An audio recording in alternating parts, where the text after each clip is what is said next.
Good evening. If you could have a seat, we're ready to begin. Thank you. I'm Marjorie Mead, Associate Director of the Marion E. Wade Center, which houses the books and papers of 7 British authors, including C.S. Lewis, the subject of tonight's lecture. I'm delighted to welcome all of you for the final talk in this year's Hansen series. The Hansen Faculty Lectureship, named in honor of Ken and Jean Hansen, was established to encourage Wheaton College professors to engage with the thought and writings of the Wade authors. This evening, we are privileged to listen to the 3rd Hansen Lecture in our 2021 series, given by Dr. Mark Noll, Professor Emeritus at Wheaton College, as well as the University of Notre Dame. Dr. Noll has a long and storied career as a historian. His forthcoming work, titled America's Book, The Rise and Decline of a Bible Civilization, 1792 to 1911, to be published by Oxford University Press, is due out later this month. Stop by our book table in the lobby after this evening's lecture to pick up a flyer, including a discount code on Dr. Noll's new book, if you are interested in further details. I guarantee it's worth your time. Mark Noll's distinguished career as a historian is well known.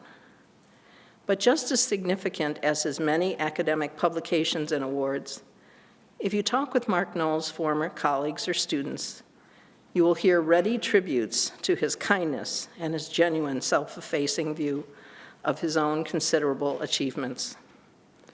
I was privileged to have Dr. Noll serve as first reader for my MA thesis on Dorothy L. Sayers. I can attest firsthand to his generosity as a scholar in encouraging the work of others. Indeed, it's not surprising that those who know him best are quick to describe Dr. Noll as a true gentleman scholar.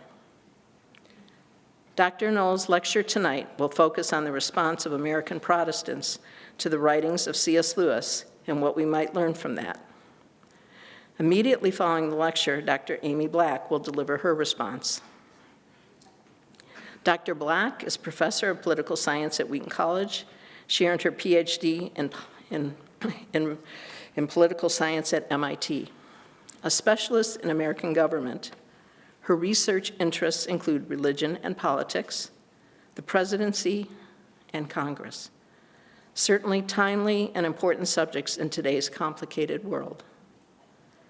Dr. Black is past president of Christians in Political Science and served as an American Political Science Association Congressional Fellow in the office of Representative Melissa A. Hart. Following her response, Dr. David C. Downing, co-director of the Wade Center, will moderate a time of questions and answers from the audience. You can see the mics already in the aisles waiting for you to ask your question at the right time. Please join me now in welcoming Dr. Mark Noll.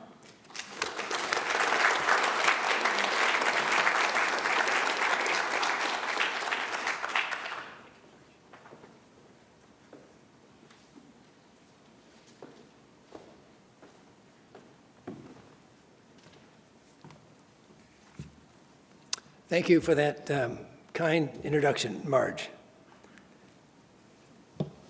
We live in a day of increased pressure on the humanities in the colleges and universities of our world, and indeed of increased pressure on careful thinking of all sorts. In these circumstances, the kind of philanthropy exemplified by Walter and Arlene Hansen are particularly important, especially for a Christian institution that wants to show how the Lord can be honored by the fruits of the mind. So it's a privilege tonight, again, to commend 2 generations of Hansens for their support of the Wade Center authors, for the Wade Center, indeed for this lecture series itself. And I'm, again, pleased to recognize my wife, Maggie, whose diligence you will see the fruit of in what I make of her research tonight. And I'm also pleased to thank the staff of the Wade Center, who in pandemic times have carried on their extremely professional work.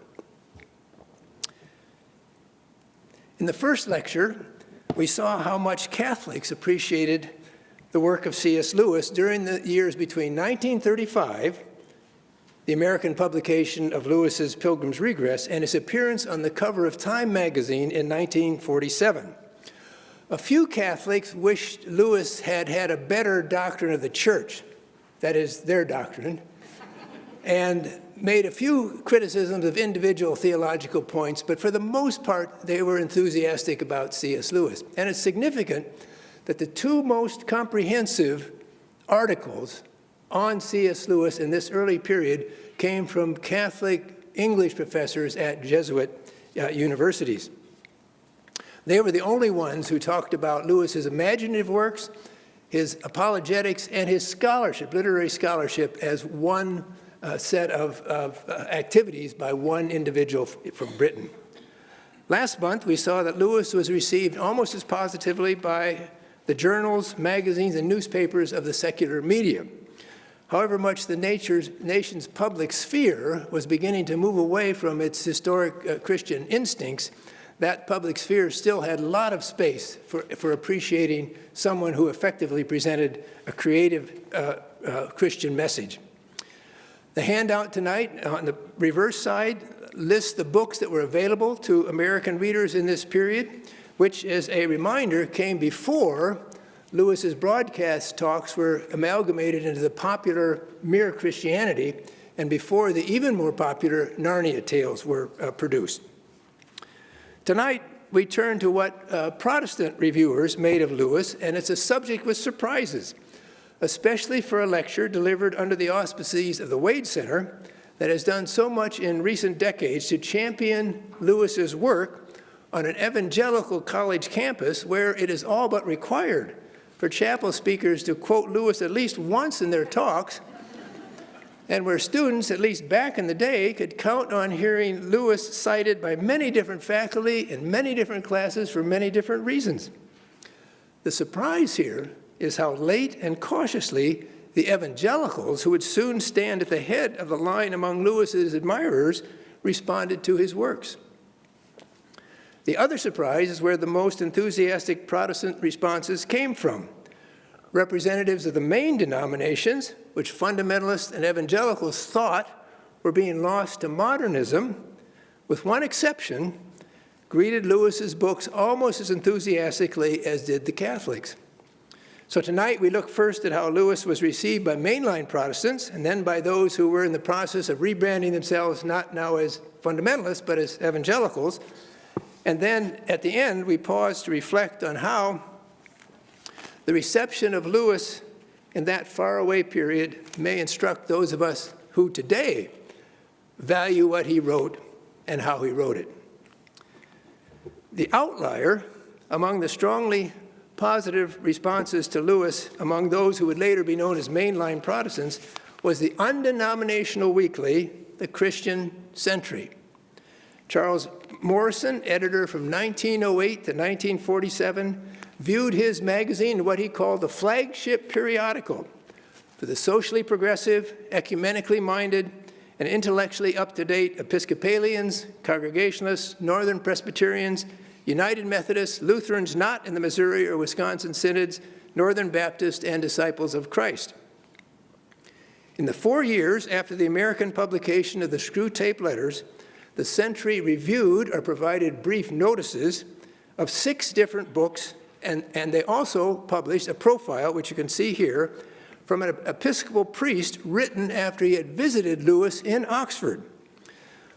Along with some commendation and the by now routine recognition of Lewis's brilliant style, the Christian Century's overall tone was patronizing. His whimsicality was rather forced. Lewis, as a writer, was too much at ease in Zion. The most interesting part of the Century profile, written by George Anderson, the Episcopal priest, was not a literary judgment, but fresh information about Lewis and W.H. Auden. It turned out that Auden was a devout communicant of Anderson's parish in Swarthmore, Pennsylvania, and that it was Auden who had enthusiastically recommended Lewis to his rector.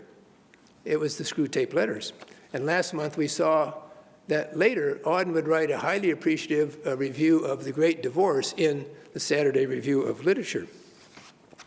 According to Anderson, when Lewis heard that Auden had recommended the Screwtape Letters, Lewis was surprised that the poet's recent work reflect a strong interest in religion, especially from the viewpoint of classical Orthodox Christian theology.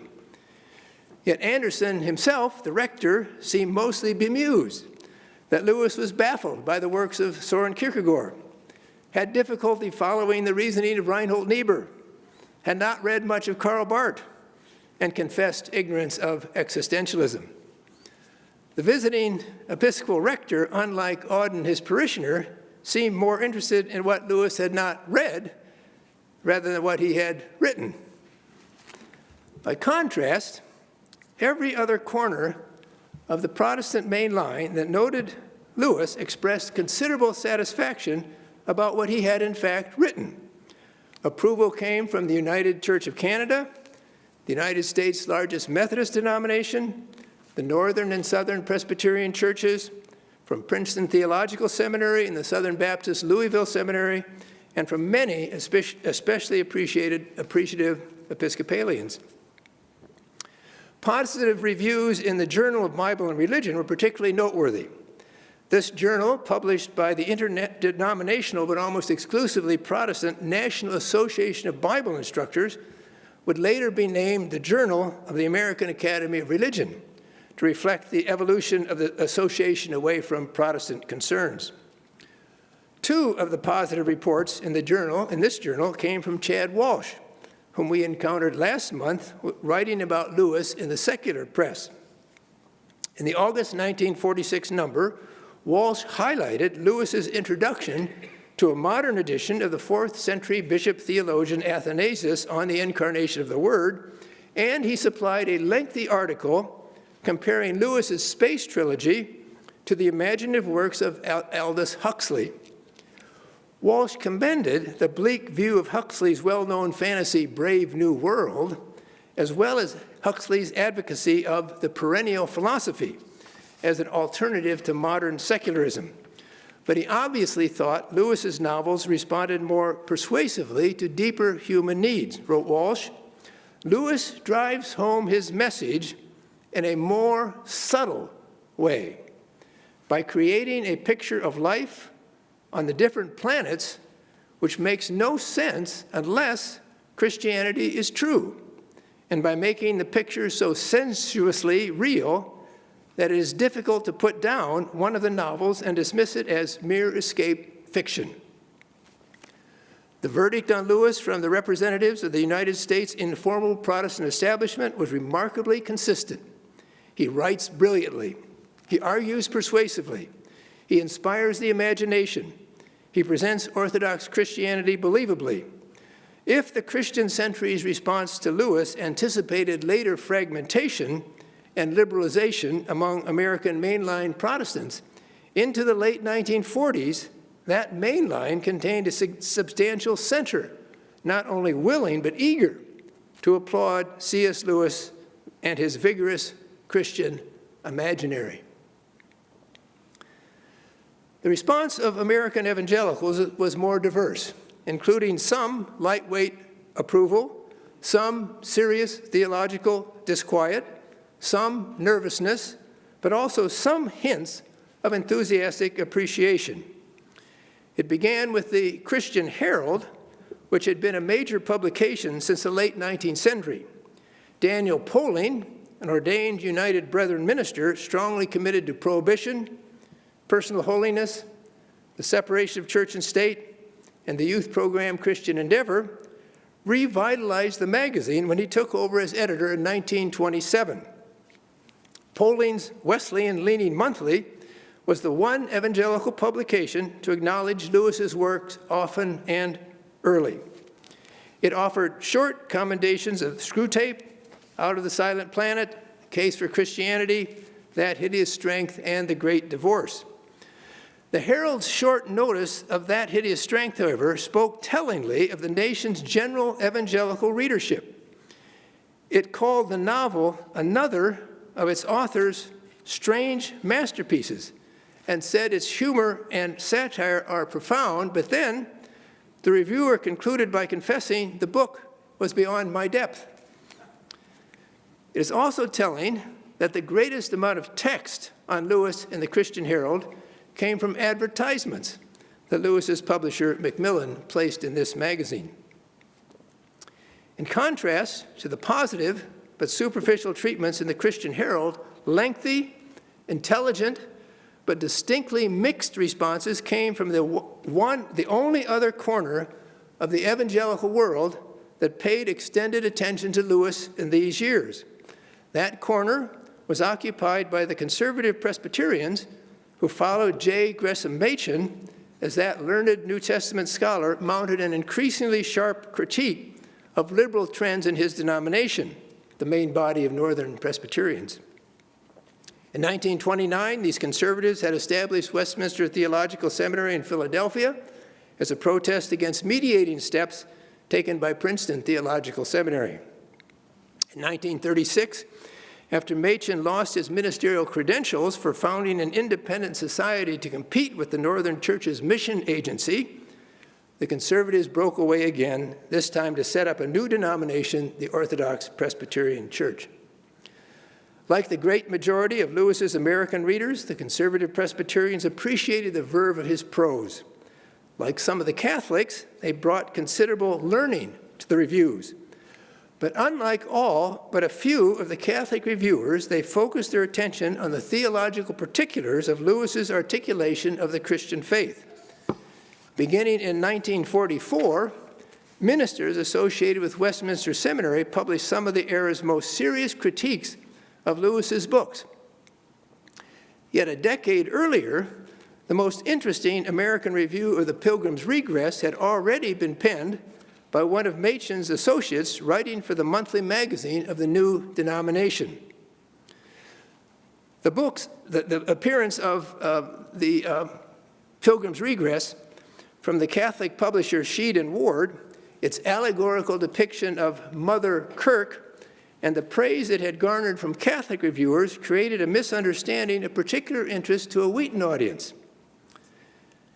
The review appeared in the June 22, 1936 number of the Presbyterian Guardian. Its author was Henry Wellbon, a Pennsylvania minister who had himself experienced great controversy when he tried to take his congregation into the new church body. The review was printed next to a list of commissioners to the First General Assembly of the new denomination, a role that included Wheaton's president, J. Oliver Buswell, Jr., the college's best-known professor, philosopher Gordon Clark, and several others with Wheaton connections. Wellbon's review of Lewis's biographical allegory was particularly striking for how it combined startled appreciation with predictable reservations. Early in the review, Wellbon identified Lewis as an Englishman who is a Roman Catholic, but he nonetheless praised the book for exposing the fallacies of the various philosophies throughout the world today, with, in Wellbon's phrase, lucid arguments in simple, direct sentences. At a time when most American Protestants still regarded Catholicism with abhorrence, this one small group of conservative Presbyterians was a partial exception, in large part because of J. Gresham Machen, who had written that Catholics were closer to the truth than liberal Protestants. This was opening enough for Wellbon not to write off Lewis, even though, as Wellbon thought, he was a Catholic. He concluded his review by writing, "Although we do not agree with the author's theology, nevertheless, there is much that we have in common with the message of this book. We greatly appreciate his unusual style of exposing the fallacies of unbelief." An intriguing sequel followed. Apparently, Wellbon sent his review to Lewis with a request for more information about the author. Lewis's reply of September 18, 1936, immediately set Wellbon straight on the facts. Lewis was born in Belfast. He was not English, and was an Anglican layman. He was not a Roman Catholic. But Lewis also took responsibility for the mistake which led you and has led others to make me a papist, due to his allegorical depiction of Mother Kirk. Actually, with friends, Lewis is blunter in criticizing Sheed and Ward for how they advertised his book along with their books from major Catholic authors. But to the American Wellborn, Lewis set out in 1936 what would eventually become the gist of mere Christianity. After telling how his own journey to faith had been assisted by an anthroposophist, Owen Barfield, whom he did not name, the Presbyterian George MacDonald, the Catholic Dante, and another unnamed Catholic, J.R.R. Tolkien, Lewis then explained to Wellborn why he was at home with this ecclesiastical mishmash. He wrote, "They are all alike evangelical in the Pauline sense, all concerned with the new creature, and also because they are genuine supernaturalists." For our purposes, the most interesting thing about the Wellborn Review was that it represented the only early notice of Lewis from the broadly evangelical part of the American religious landscape. After 1936, it would be 7 more years before that constituency wrote a single word more published on Lewis. When the conservative Westminster Presbyterians published their substantial reviews of Lewis's later books, Lewis's explanation to Wellborn why he favored the mere Christianity approach became a bone of contention. Although the 5 authors responsible for these reviews concentrated solely on Lewis's apologetical works, they resembled the more serious Catholic reviewers in the depth of their theological learning. The most appreciative of the 5 appeared in May 1944 when Paul Woolley, who served Westminster as professor of church history and also its registrar, published a long review of the problem of pain and the first 2 booklets from Lewis's broadcast talks. Let me add that late in his life, I was privileged to have a little bit of contact with Paul Woolley, who was a genuine scholar, a genuinely humble person, and filled with historical wisdom. The Woolley essay review was unusual because it commended Lewis as highly as any American of the period, while at the same time intimating the kind of criticism that other conservative Presbyterians would elaborate. Woolley's approval jumped out at his very first sentence. C.S. Lewis is one of the finest reasons for giving thanks to God which this reviewer has met for some time. Woolley then went on to praise Lewis's writing as full of verve and most appropriate to the needs of the day, and to commend the first 2 space novels, which in fact he was not reviewing, as fascinating because they based their fantasy upon Christian theology. According to Woolley, the problem of pain showed how God uses pain as an instrument to accomplish his purpose of teaching man fundamental lessons that everyone is forced to learn if he is to adjust himself with any success to the created universe as it exists. Lewis's case for Christianity, according to Woolley, was a brilliant statement in non-theological language of some elementary but fundamental reasons for being a Christian. Woolley claimed that Lewis's booklet, Christian Behavior, taught a lesson desperately needed by American fundamentalists, who needed to realize that things like beer or the cinema were not dangerous in themselves, but in how they were used. The reviewer paused to observe that if fundamentalists could learn this fact, I dare say it would be one of the biggest moves toward starting a revival that movement could take. Then Woolley closed his essay with another enthusiastic outburst. These volumes are the find of the year for any literate Christian. Yet Woolley's cornucopia of praise came also with theological concerns. Alongside minor matters, Woolley questioned Lewis's treatment of innate human capacities for understanding moral or religious truths. He approved Lewis's argument that if a person did not believe in objective truth, that person could not trust his own reason, either to argue against moral objectivity or to deny the existence of God. Yet when Woolley paraphrased Lewis's point, he recast it to fit into the approach to apologetics for which Westminster was famous. He wrote, in other words, this is Woolley, in other words, thinking and rational argument that do not begin with God as a premise are useful and prove nothing. The shift in starting point from what Lewis wrote belief in objective morality to belief in God was the crucial matter. To Woolley, several mistakes reinforced each other. In The Problem of Pain, he thought Lewis erred in viewing sin in terms of individual actions and not recognizing the fundamental importance of total depravity.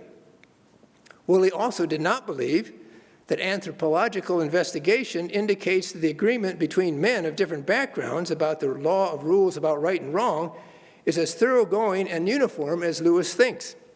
As a consequence, because Lewis did not insist that all true reasoning must begin with explicit belief in God, his account of the atonement also suffered. The criticisms for Woolley merely seasoned a positive commendation, but those criticisms loomed larger when other Orthodox Presbyterians turned to Lewis's books. The most categorical came from Cornelius Van Til, the chief architect of Westminster's presuppositionalist apologetics. He contended that when Lewis wrote about the believer's divine sonship and then the Trinity, he meandered off into what Van Til called a vague, pantheizing form of Christianity. Because, according to Van Til, Lewis misunderstood the creator-creature relationship, the main argument of the book is destructive of evangelical faith. For a Wheaton audience, the most interesting critique was penned in a review of The Abolition of Man by Edmund Clowney. Clowney, a young Orthodox Presbyterian minister, Wheaton class of 1939, and a close friend of Dr. Hudson Armerding, would later become president of Westminster Seminary. And for several decades, Clowney would also preach regularly in the Wheaton College chapel, where I heard him, don't ask me about the date, where I heard him deliver a sermon on 2 Samuel 23. That was the most powerful gospel message I've ever heard. Clowney opined that Christian believers should applaud Lewis's attack on modern educational theories that promoted ethical relativism and denied objective moral values. Yet in his view, what Lewis wrote was somewhat disturbing, coming from one who identifies himself as a Christian. The problem lay in treating a general natural law referred to as a Tao as in any way equivalent with the scriptural concept of the truth of God's law. Clowney, in other words, thought Lewis erred in how he presented the natural law, which incidentally was the feature that the Catholics liked most. To Clowney, the principles of natural law were as twisted and deformed in ancient paganism as in modern relativism. For a proper Christian consideration of ultimate moral principles, it was imperative to begin with the God who says, "I am the Lord thy God, who brought thee out of the land of Egypt." Only that specifically biblical starting point, and not merely the common human belief in moral absolutes, could produce true love to God and genuine benevolence to the neighbor. In sum, the Westminster theologians concluded that Lewis did not take seriously enough the noetic effect of the fall, the effect of the fall on reasoning process. Lewis did not realize that universal human agreement in objective morality was not the same as presupposing the God of Scripture as the beginning point of all moral judgment. In addition, as illustrated by his account of the atonement, Lewis confused the categories of creator and creation by talking about believers coming to share in the divine life rather than simply being born again and renewed by God's grace. There's an intriguing follow-up to this early conservative Presbyterian critique, which I'd have to check with the real experts, but may have factored into the creation of what became the Wade Center. In 1955, Cornelius Van Til published a major statement of his theological position in a book called The Defense of the Faith. In it, he expanded on his criticism of Lewis, saying that, like Thomas Aquinas, Lewis mistakenly treated humankind's basic problem as finitude rather than rebellion against God. According to Van Til, Lewis made even further mistakes by believing that the general human sense of objective morality was the same as what the repentant sinner found in following the God of the Bible. As a consequence, according to Van Til, the gospel according to St. Louis is too much a compromise with the ideals ideas of the natural man to constitute a clear challenge in our day. So this is 1955. By the time Van Til published this work, Wheaton College professor Clyde Kilby had become fascinated with Lewis. He also knew what Van Til, as well as Edmund Clowney, had written. With characteristic directness, Kilby wrote to Lewis in January 1959 asking him how he responded to Van Til's criticism. Lewis replied almost immediately, but curtly, to make 2 points. First, he wrote, it was scriptural, John 1:12, he put in parentheses, to say that believers become sons of God, a belief in keeping with Athanasius' statement that God became man that men might become gods. Second, Lewis by no means wrote, as the Westminster critics contended, that humans could make this ascent by their own efforts. The exchange of letters certainly answered Kilby's question, but may also have encouraged the idea that Wheaton could be a good place for a special collection of Lewis's letters, as well as for his published works. The criticism of the Westminster Presbyterians, who engaged Lewis's theology more seriously than any other American reviewers, certainly deserves theological reflection in its own right. But that criticism, along with the Kilby-Lewis exchange from the late 1950s, raises a most interesting question. How and why did the evangelical attitude to Lewis shift between the mid-1940s and the late 1950s? In the leading journals that acted as arbiters for the fundamentalist evangelical world, the future was hard to see. In December 1943, Moody Monthly did praise Lewis as a master of analogy for his case for Christianity, and also commended Lewis for what he wrote about the instinctive human belief in right and wrong, which of course is the same argument that the Presbyterians did not like. Yet more than 2/3 of the short Moody Monthly review offered reservations. It wondered how effective any apologetics would be in convincing unbelievers, and found open to question what Lewis wrote about the sacraments, the Christ life of the believer, the atonement, and the possibility that some who had not heard of Christ might be redeemed in Christ. Similarly, in 1946, United Evangelical Action, the magazine of the National Association of Evangelicals, included Lewis's Beyond Personality in a list of 25 books under the rubric not evangelical in sentiment, yet significant for the evangelical mind. Probably following the criticism of Cornelius Van Til, its one-sentence comment described this book as a stimulating but inadequate treatment of the Christian idea of God. Yet in the same year, the Sunday School Times published 2 short notices, this is 1946, that suggested a more positive view. This weekly was edited by Philip Howard, Jr., and its provision of aids for Sunday school teachers probably made it the magazine that circulated most widely among Northern fundamentalists. In 1946, a review of Beyond Personality in the Times described Lewis as one of those wise men who has yet yielded to the gospel and who seems to believe it with all his heart. While questioning Lewis and believing that there are people in other religions who belong to Christ without knowing it, this short review, by calling the book most stimulating, was positive. Earlier in the year, a paragraph in the same magazine reported as a news item that Lewis, an Oxford Don, who had been delivered from agnosticism, is now giving his testimony in a book and broadcast to the saving Christ. The same notice added a few sentences quoting Lewis, but without attribution. It's just possible that a personal connection lay behind the Sunday School Times' new attention to C.S. Lewis.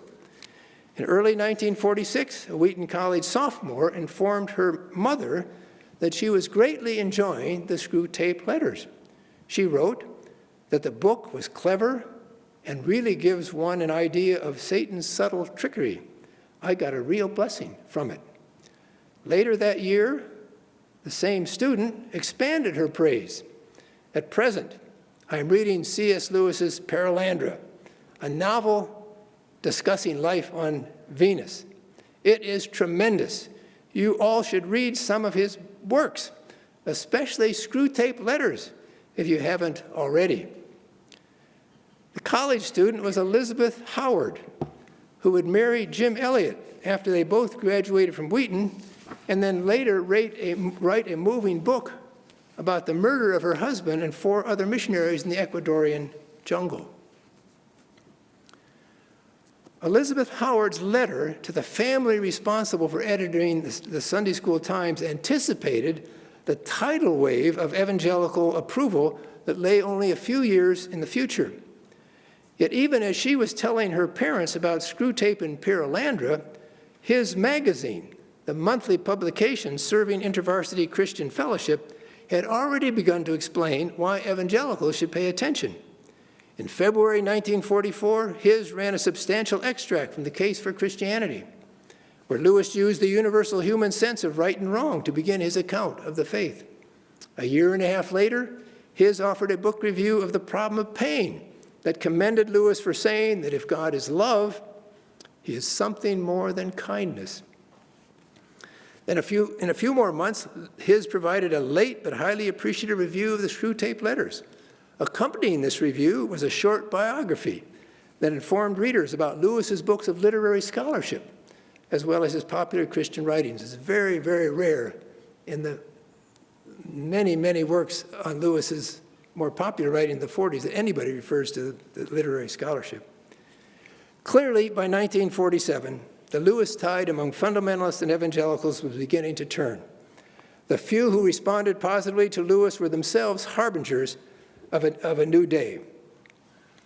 As Elizabeth Elliot, the Wheaton College student who told her parents about Lewis, would later write with increasing sensitivity about the problems as well as the triumphs of missionary service, and so move beyond the hagiography usually accorded missionaries in fundamentalist circles. When his magazine published its favorable notice of Lewis, it was being edited by Kenneth Taylor, who in not too many years would publish Living Letters and then the Living Bible as an alternative translation to the King James Version that had been universally favored by American fundamentalists. As another indication of shifting tectonic plates, the positive review of Lewis's Problem of Pain was followed in his by an article from the Canadian Margaret Clarkson, explaining why crude methods of personal evangelism undermined the faith. As the author of We Come, O Christ, to Thee, for the first InterVarsity, later Urbana, missionary conference in 1946, Clarkson testified to a new appreciation for poetry and the arts among readers poised to appreciate the same from Lewis. In other words, the reputation of C.S. Lewis among evangelicals, even in these years when they lagged behind Catholics and the secular media in engaging Lewis's books, showed that change was definitely in the air. Appreciation for what Lewis did well, rather than worries about the exact shape of his theology or about his lack of evangelical credentials, would soon become the overwhelmingly dominant story among an ever-increasing number of Lewis's appreciative evangelical readers.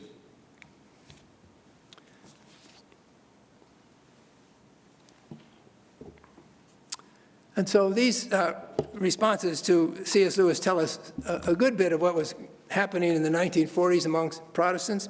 It's self-evident that Lewis was one of the prods that caused fundamentalists, particularly in the North, particularly white fundamentalists, to rethink some of their most serious concerns and to move in the direction that Clyde Kilby, eventually people at Wheaton, and then many other evangelical centers would move in coming to value Lewis very, very highly, and to agree with Elizabeth Howard when she said, "You all should read his works." The not-so-obvious matter in the 1940s is the American Protestant world contained a much stronger center than standard accounts of division between fundamentalists and modernists, evangelicals and non-evangelicals, liberals and conservatives would suggest. In the years we are considering, fundamentalists on the way to becoming evangelicals were joined by a host of mainline Episcopalians, Lutherans, Presbyterians, Methodists, Southern Baptists, and more, who, whatever their differences, agreed on the merit of what C.S. Lewis was writing. This common appreciation stretched from those who were conservative but not far right to those who were mainline but not far left. And that historical lesson is worth relearning today, especially in a world where intra-Christian differences mean even less than a generation or two ago. And so for today. At the end of 3 lectures describing what C.S. Lewis American readers appreciated as the first wave of his books became available in the United States, it's time to at least think briefly about those years in relationship to ourselves. On the one hand, it's fairly easy to describe the qualities that made Lewis a phenomenon in America even before Mere Christianity and the Narnia Tales. On the other hand, it's more difficult to spell out how changing circumstances since the 1940s affect the credible presentation of Orthodox Christian faith in our day. So, what did Americans value in Lewis's work? I think to answer that question is pretty much the same as specifying characteristics that keep Christian writing Christian and also make it readable and attractive. In a simplified summary, Americans saw Lewis as deeply learned, theologically focused, unusually creative, and implicitly they also recognized that his articulation of the faith was savvy and courageous. First, he was deeply learned, especially Catholic critics, and Chad Walsh amongst the Protestants, who were themselves learned people, recognized that a great strength of Lewis's popular writing was his extensive reservoir of literary knowledge that he brought to the popular works. By exploiting the riches of classical Western literature, he demonstrated that variations on older themes, when presented with fresh creativity, could grab modern readers. These critics also saw that Lewis did not flaunt his extraordinary learning. He was never pretentious. Also, importantly, he did not treat his learning instrumentally. That is, Lewis did not immerse himself in his literary studies in order to have a weapon to evangelize. Rather, the scholarship was an organic part of his being when he set out to do the work of evangelization. Today, deep, thorough, and wide-ranging learning in a believer's chosen field will guarantee that the believer's writing has depth, integrity, and solidity, which are the most important things, whatever reception the works gain. Second, Lewis was theologically focused. The entire body of his work demonstrated the wisdom of emphasizing what the main Christian traditions held in common. For Roman Catholics, Lewis paid too little attention to the church. Fundamentalists worried that he didn't stress the fundamentals. Reformed evangelicals thought he was deficient in philosophy. To mainline Protestants, he could appear quaint. To the mainstream media, he was a curiosity. But because Lewis's presentation of traditional Christianity was so winsome, thought-provoking, and again creative, he gained an appreciative audience among all these groups for Christianity defined in such focused terms. Today, there's no guarantee that writing oriented toward mere Christianity will gain a hearing. It is, however, almost certain that writing advocating only one variety of Christianity will not gain a wide public hearing. Third, Lewis's unusual creativity may simply be a quality that cannot be caught, taught, or replicated. There's a remarkable centennial tribute written by J.I. Packer, Reformed, Evangelical, Low Church Anglican, and a believer in biblical inerrancy, about Lewis, non-Reformed, non-Evangelical, High Church Anglican, who did not believe in biblical inerrancy. Packer described Lewis's genius perceptively. The secret of his great piercing power, he wrote, lay in Lewis's blend of logic and imagination. All of his arguments, including his literary criticism, are illustrations. in the sense they show light directly on realities of life and action, while all of his illustrations, including the fantasies and fictions, are arguments in the sense that they throw light directly on realities of truth and fact. Today, the Christian world benefits from quite a few believers writing for the public who are learned and who are focused on these main Christian realities. But I'm not sure that any manifest the qualities that made Lewis, in the strict sense of the word, unique. Since, however, efforts to imitate Lewis always fall short and usually seem forced, the wisest course is to cultivate the gifts we have been given with whatever skill we enjoy, and then not to worry about measuring the outcome against the gifts that Lewis enjoyed and that he cultivated so well. So if Lewis's creativity was unique, the savvy he displayed can certainly be imitated. The savvy was most obvious in the indirection of his imaginative works and the humility of his straightforward Christian writing. In other words, the space novels, The Great Divorce, and the Screwtape Letters said what Lewis wanted to say positively about the Christian faith, but did it indirectly. And then in his arguments, metaphor and the creative use of language, communicated with as much humor and psychological insight as possible, made the works effective. Maybe unassuming is a better word than humble. Whatever it's called, Lewis is savvy about the modes of his expression holds up an example that we should all take seriously. Finally, Lewis displayed courage in his writing. As Chad Walsh was pointing out already in the 1940s, Lewis was not afraid to appear unfashionable, plebeian, or patronizing to his Oxford University peers or to his era's guardian of advanced opinion.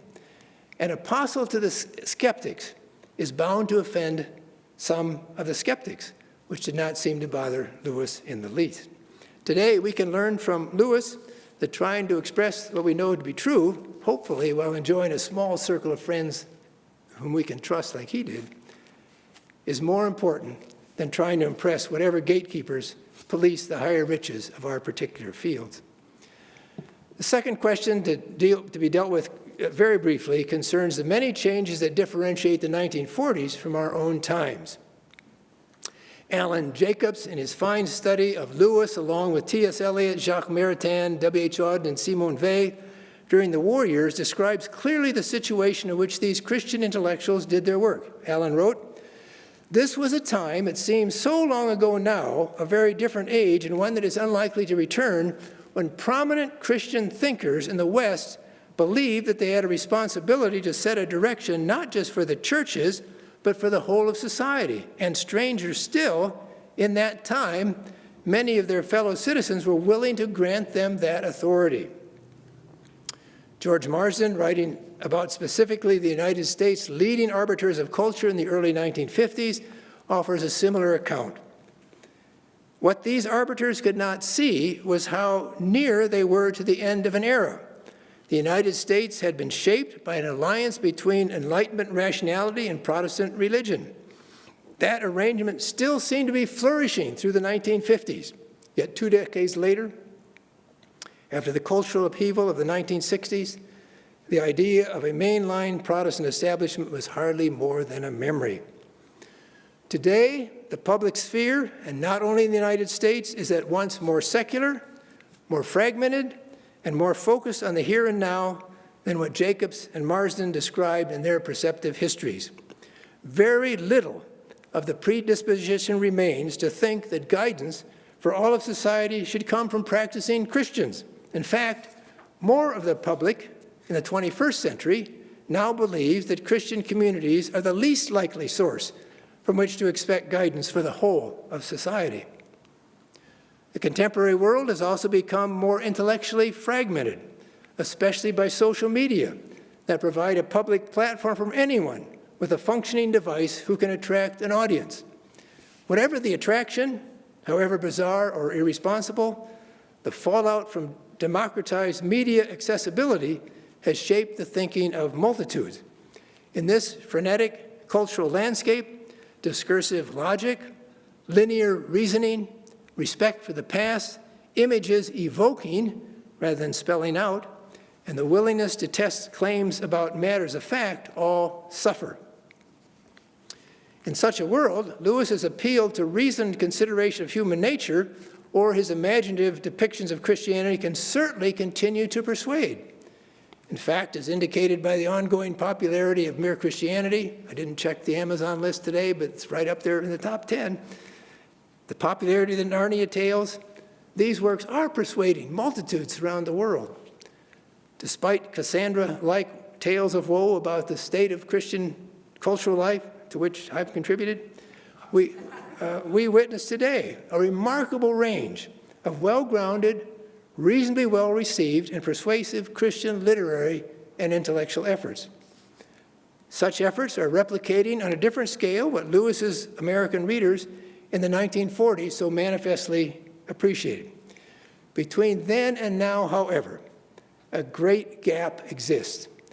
Appreciation among multitudes on the ground who value what Lewis exemplified does not translate up into a coherent force reframing general attitudes in the public sphere. It is not that these efforts are inherently defective, but rather that the public sphere of the 1940s no longer exists. And because the number of insistent voices demanding public attention has become so loud, so unforgiving, and so clamorous. In these circumstances, Lewis's attitude toward his own work may offer clearer guidance for Christian communicators today than any particular product of his fruitful pen. In July 1942, the Screwtape Letters was a British sensation. Lewis was inundated with urgent queries from those who had tuned into his broadcast talks. He'd finished a complete draft of Paralandra. At that moment, a high point of fame in the world and of public visibility, he wrote a revealing letter to his close friend, Sister Penelope. In response to her inquiry, how should she pray for Lewis, he responded with a poem, the Apologist's Evening Hymn, which he said, I've just completed. It began, from all my lame defects, and oh, much more from all the victories I have seemed to score, from cleverness shot forth in thy behalf, at which, while angels weep, the audience laugh, from all my proofs of thy divinity, thou who wouldst give no sign, deliver me. C.S. Lewis took great care in preparing his works for the public. I'm sure he knew that many readers and listeners found them arrestingly illuminating, gratifyingly helpful, and singularly life-giving. Yet as he wrote to Sister Penelope, he seemed most concerned, not with the success of his writings, but with the soul of the writer. All of us who in our different circumstances aspire to think, speak, write, and publish for the cause of Christ and his kingdom would do very well to follow that example.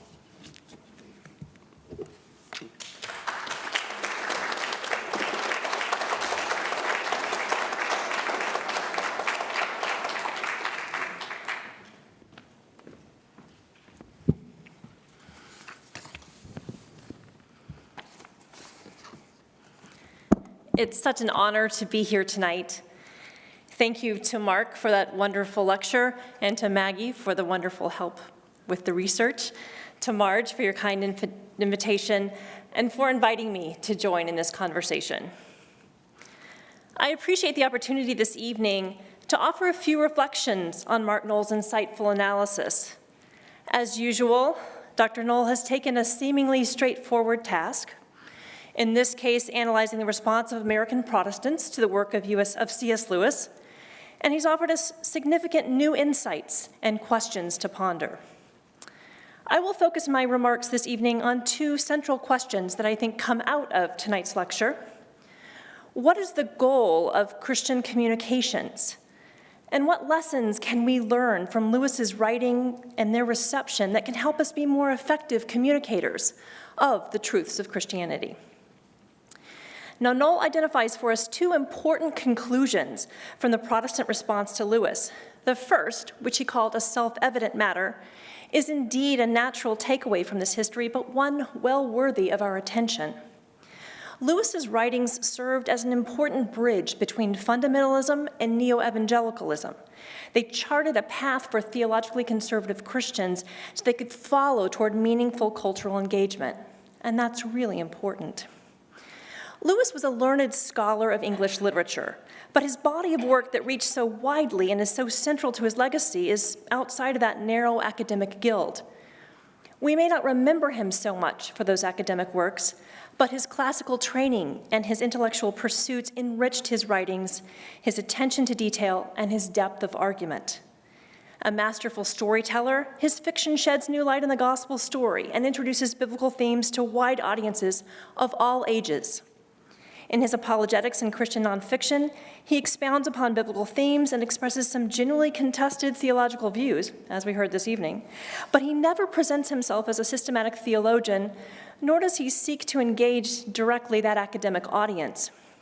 In both genres, he writes to lay Christians and those considering the faith, and he presents Christianity to these more general audiences with the hope of pointing them to Christian truth.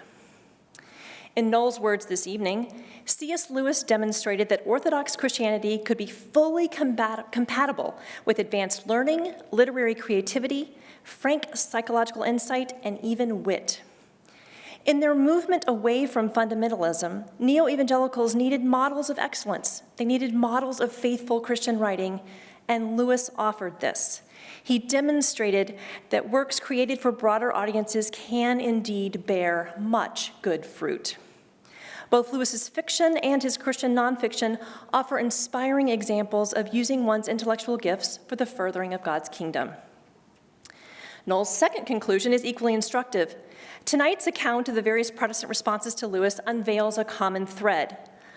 Although Lewis, of course, has his critics, Noll's analysis reveals a widespread appreciation of Lewis that spans a surprisingly broad range of the theological spectrum. Critics on the far left and the far right tended to be more dismissive, but Lewis spoke to and continues to speak to Christians from a wide range of backgrounds and theological locations. Much of the historical analysis of 20th century Protestantism focuses on its divisions, and undoubtedly that is a significant theme. But such narratives often, I think, give too little attention to the many areas of agreement and collaboration between Protestants. The wide-ranging appreciation of Lewis's body of work reminds us that Christian communicators, with the right gifts and talents, can speak with a voice that resonates across a range of theological differences. Simply put, Lewis used his extraordinary gifts and talents to the glory of God, and we should seek to do likewise. Popular Christian writing reveals an unavoidable tension between reaching new and broad audiences with the Christian message and writing with technical theological precision. Theological critiques are important. They clearly have their place in scholarly writing and serve the church and its leaders well. But as was the case in some of the evangelical responses to Lewis, the critic's expectation of theological precision at times probably risked missing the forest for the trees. It is indeed fair to raise doctrinal concerns, but I think it's also important to celebrate the broad reach of his works far outside academic circles and to celebrate the opportunity that this opens for introducing people to Christian ideas. Now, tonight's lecture ended on a cautionary note, and one that I think Christians need to consider thoughtfully. Dramatic cultural changes in the modern information age create challenges far different from the world that Lewis inhabited. We need to be aware of these changes and try to respond to them as we seek to be effective communicators.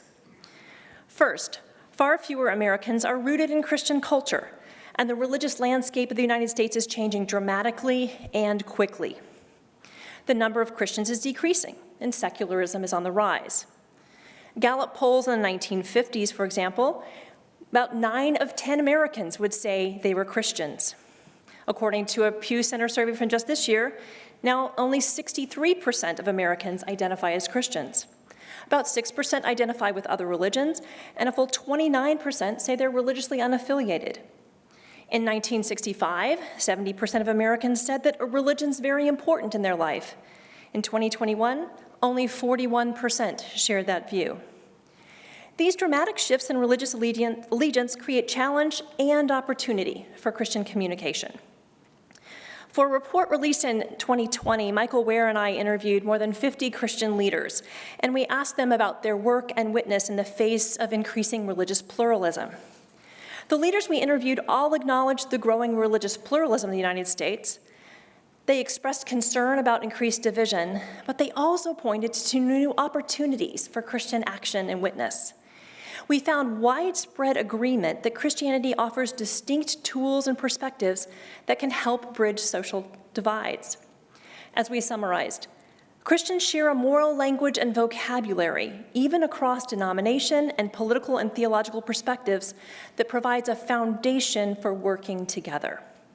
In other words, many Christian leaders today want to follow a path like the one that Lewis charted before them. Noll also offered a warning that today's public sphere is intellectually fragmented and dominated by insistent voices. Indeed, the contemporary media environment is far different from that in Lewis's day, and it creates significant obstacles for effective Christian communication. The rapid and vast expansion of news outlets and social media platforms has moved us from an era which we called broadcasting, messages for a wide audience, to one we now call narrowcasting, messages tailored to smaller niche markets. The modern media age not only offers access to news and current events 24 hours a day, 7 days a week, but it also provides seemingly limitless outlets from which we can choose. The range of choices makes it far too easy for people to self-select only those media sources that align with their existing ideological perspectives and beliefs. In such an environment, many media outlets become echo chambers. Facts become contested. Emotional appeals eclipse reason. Social scientists have demonstrated many powerful and destructive results of this fragmented media landscape. Public trust has declined sharply. Hostility to those who hold differing views has grown exponentially, and prior beliefs and biases create vast misperceptions. An end result of all these trends is that people are growing more alienated from those who hold differing views, and people are less willing or able to treat those who differ with them with dignity and respect. So those who are seeking to share Christian truths are going to face many obstacles in this contested and emotionally charged public sphere, and likely more obstacles than Lewis faced in his day. So we need bridge builders. We need people who have the gifts to communicate across divides and bring people together. Like Lewis, we need to find creative and distinctive ways to share Christianity that connect across traditions and perspectives. The popularity and resonance of Lewis's work should inspire us. Even in our increasingly pluralistic and secular society that looks far different from his time, Lewis points Christians to ways that they might still have a meaningful voice. Gifted writers and artists can use their creative talents to introduce people to Christ and his upside-down kingdom in a range of genres and artistic outlets, even if at times they may have to leave some of the complex biblical and theological debates to the biblical scholars, theologians, and their guilds. I think it's so fitting to have this conversation at Wheaton College, a liberal arts college committed to integrating authentic faith with learning across a broad range of academic disciplines. Lewis built upon his academic training and communicated the gospel creatively and winsomely through his novels and other writings. Others can communicate Christian truths through visual arts, musical compositions and performances, mathematical equations, historical analyses, and more. Few of us will have the genius Lewis displayed, nor will we achieve his level of renown, but that should not hinder us from seeking creative ways to use our talents and expertise to communicate God's truth.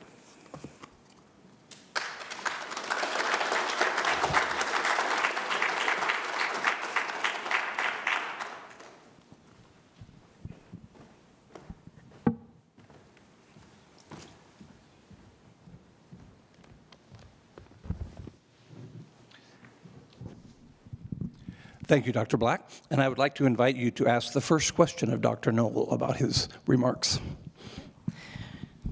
So as you mentioned, Dr. Noll, you talked about Lewis and his brilliant genius, but then you showed us ways in which his writing can still communicate to others. What do you think in today's culture that we've been talking about in all these complexities, what might be some of the best venues for Christian communicators to try to connect with the current culture? Well, yeah, I'm kind of an old guy and don't do too much on the internet, but I think if there's going to be an equivalent of the kind of outreach that C.S. Lewis had, it just might be, I hate to say it, but blog posting, you know? The difference would be that, as you noted, narrowcasting does not usually feature extended discursive argument. But Lewis's career shouldn't be taken as a model for everything, but I am impressed that, you know, the Screwtape Letters are kind of like blog posts, whereas the arguments of the broadcast talks are like, what do they call it, long-form journalism. And then maybe the problem of pain is like, not as you indicated, it's not a theologically precise argument, but it's a reflection on on problems in life that do connect with people. Our church distributed Lenten readings that feature the work of Henry Nouwen, and there might be a person who exemplifies a good measure of broad appeal, not because he's technically precise or maybe even theologically deep, but because he's connecting with what you might say the affectional life, whereas Lewis connected with the imaginative life. And your question is entirely appropriate, and it's really a great one for particularly institutions to think about. But I'm guessing that answers will come, if productive answers come, they'll come as individuals and maybe small groups do what they know they can do best, and do it without pretense, not instrumentally, but because what they know is part of their being, and when they communicate their being.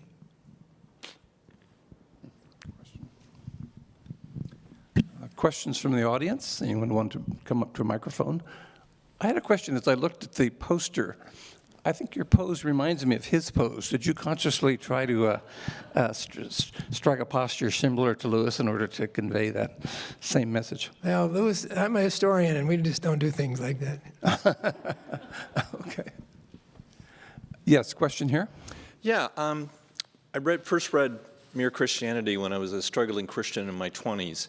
And I reread it last summer as a struggling Christian, a little older, but also one that's trained as a historian. And the context of the book just leaped out at me in ways I didn't notice, written during the war, the radio talks during the war.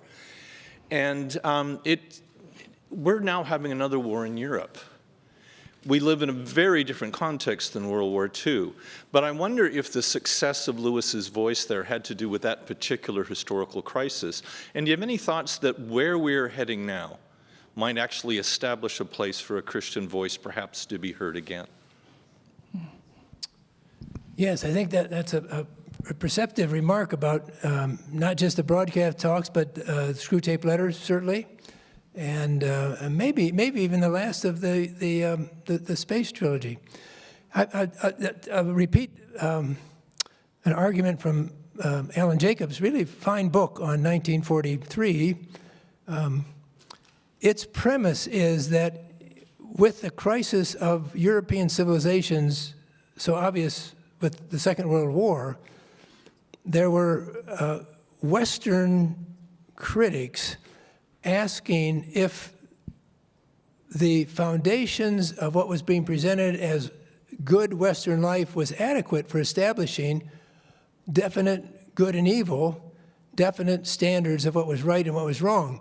And I think the five authors, Eliot, Lewis, Simone Weil, Marion, I forget who the other one was, but all of them were convinced that a kind of facile appeal to democracy a facile appeal to freedom would not provide the kind of secure basis for moral judgment that that the world was demanding when the West was calling forth great sacrifices to fight against Hitler.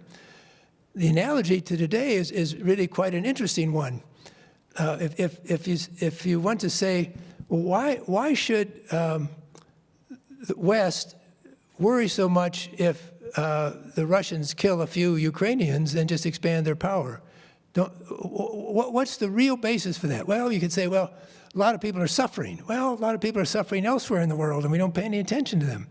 Putin's super aggressive. Well, he is super aggressive, but you know, I'm an American historian, and I know a lot of instances of American aggression. So is there a deeper, more fundamental awareness of good and evil that can then yield practical judgments about new situations that can come up?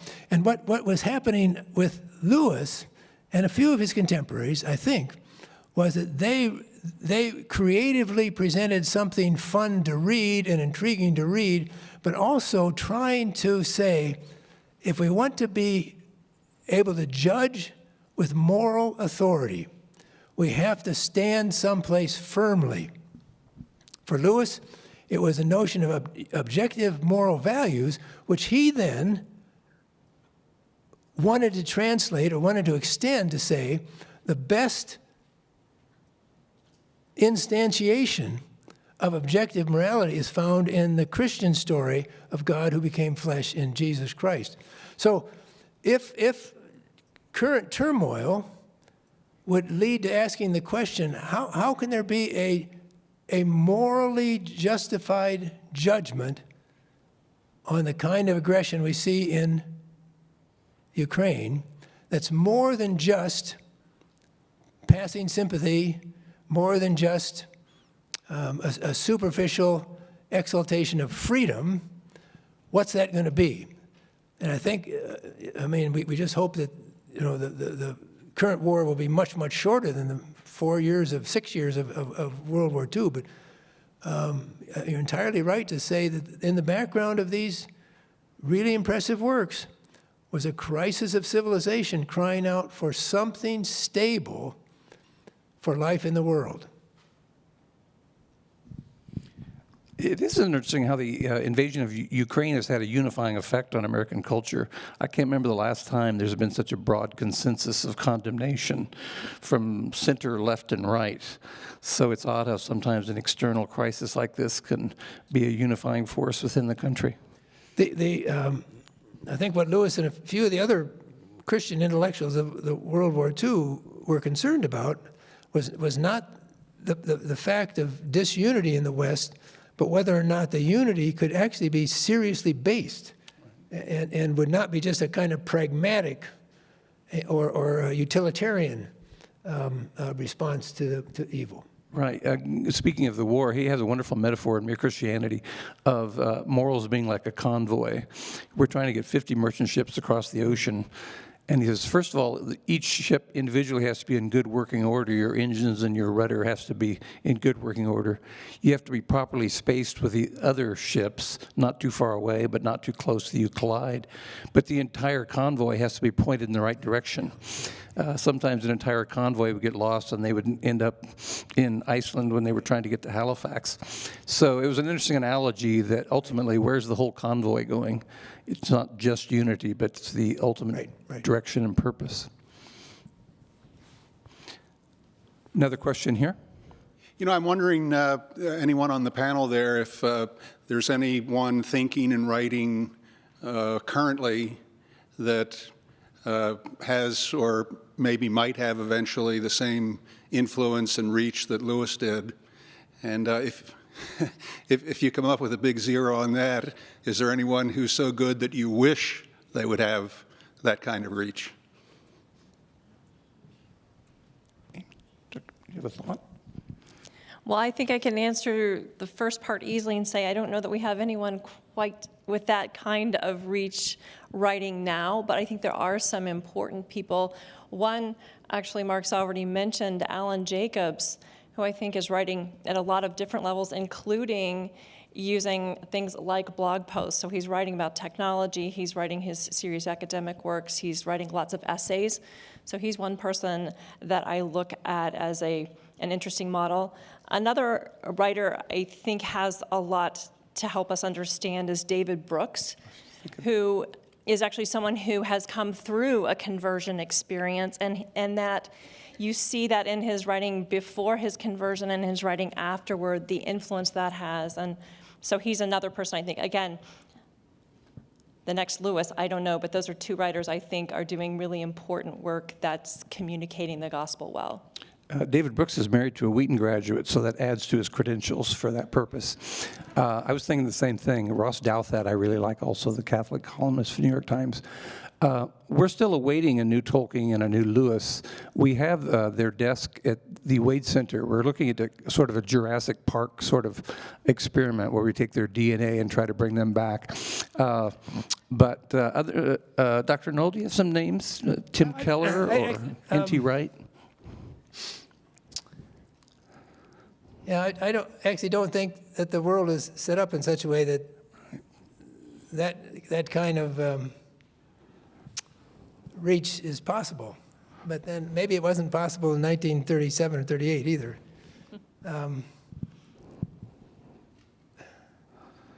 What Lewis accomplished with the literary works and then the children's stories was so impressive, I think, because they were writings that individuals could enjoy who weren't interested in Christianity and finished them and remained uninterested in Christianity. But there were also works that, for those who were interested or were capable of becoming interested, could have a galvanizing effect. And, I don't know the literary world well enough, but the one name that comes to me is Marilyn Robinson, whose novels are appreciated by literary scholars for their form, but Amy's really excellent point about the capacity and the willingness of a truly learned person like Lewis to write for laity. I mean,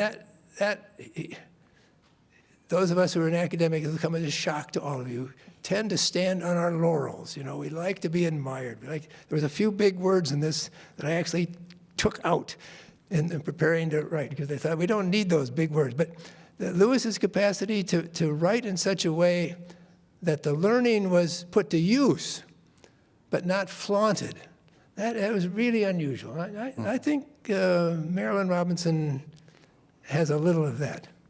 I would agree with that. Yeah, that's a name I would come up with. Speaking of good words, in Dr. Farney's presentation, he used the word lubricious. And for those of you who didn't look it up, it means salacious or, slightly seedy. I thought I always like it when I hear a lecture and I have to go back and look up a word or two in the lecture.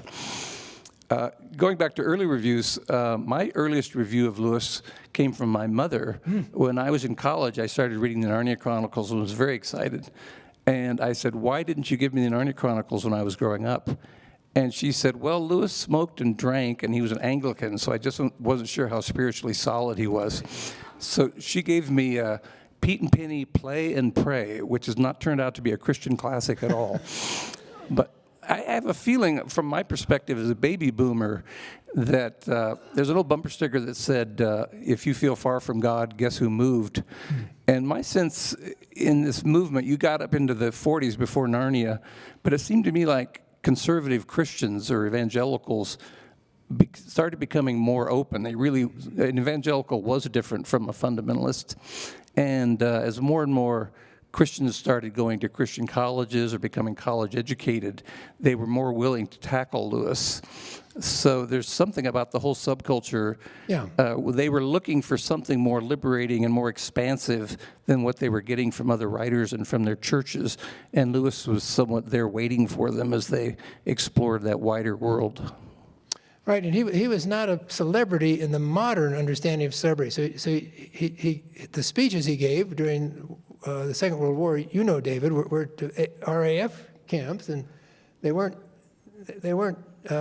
designed to be lauded. They were designed to do good. Right. Whereas I think the pressures today on someone who writes a good book is immediately go on the circuit and to have somebody manage their lives, and you get away from the ordinariness of Lewis's vocation as a literary person, who as an avocation did these interesting writings with an interesting group of friends. I could have probably emphasized more the interesting group of friends, but that's a different world than we have today. I think I'm no great fan of J.D. Salinger, except for his unwillingness to go on the lecture circuit. I think that was a real fine act of disengagement. That part of the reason he learned to reach general audiences is he did this series of lectures in 1940 for RAF personnel, and he discovered that he was going over their heads. When he used the word creature, they thought he meant animal, like all creatures great and small. And when he used the word authority, they thought of authoritarianism. They thought authority was a bad thing. So it was a good lesson in getting in front of a group of people and testing your material. And by the time he gave the broadcast talks, he had a much better sense of where his audiences were coming from. So that would be an argument for going out on the lecture circuit and actually having to interact with audiences before you write a book. Really drawing what David was just saying a minute ago, it's not really a question, comment, suggestion, whatever. But the next stage from what you were describing, I mean, you have been talking about Lewis's initial impact in America on a variety of groups. A study that I would like to read would be how Americans began using Lewis, particularly Christians, both grappling with his ideas and interpreting them and using it in their own, and also Lewis beginning to be a classic, and authors quoting him because they knew their audience knew him, and they were in a common way there. And I think to explore some of that, and not just in terms of academic theology and literature, but how were pastors, evangelists using him? I know there's a little bit of that in Billy Graham, and Graham was influenced by his wife to read some of Lewis. And, sermons, popular theology, and other kinds of more general audience recognition of Lewis and use of Lewis and how they were interpreting him and using him as the next stage of his impact in the world, in America at least. Bob, I'd go back to what I tried to say very early on in the first of these lectures. We do have the three good books. George Marsden's on the biography of Mere Christianity, Stephanie Derrick on Lewis's reputation, mostly in Britain, some to the U.S., and then Alan Schneider's book, again, mostly in the U.S., but it does, those books concentrate more on the late 40s and on into the present. But yes, I think the reception question is really an interesting and important one. I would like to add one other thing, and it actually, your question sparked it in my mind, and that is to underscore my commendation for the conservative Presbyterian critique of Lewis, particularly with Paul Woolley. I think Van Til was just way too picky, and Edmund Clowney was too young. But Paul Woolley was enthusiastic about C.S. Lewis and raised interesting theological questions. That combination has been rare. I think enthusiasm for Lewis sometimes leads people who've been much helped by his writings or think he's wonderful, as I certainly do, to say, well, questions just don't matter. Well, they do, but they matter along with appreciation.